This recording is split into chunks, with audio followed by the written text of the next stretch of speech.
Okay, video 2, ticking sound. I've let it sit for about an hour, and I still have the ticking sound upon restarting it. I'll be quiet for a second, let you hear it.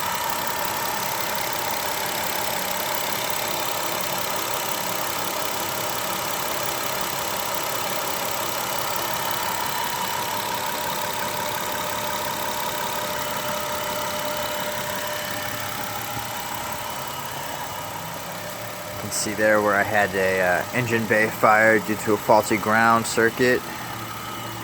Starter was doing that. Repaired it already.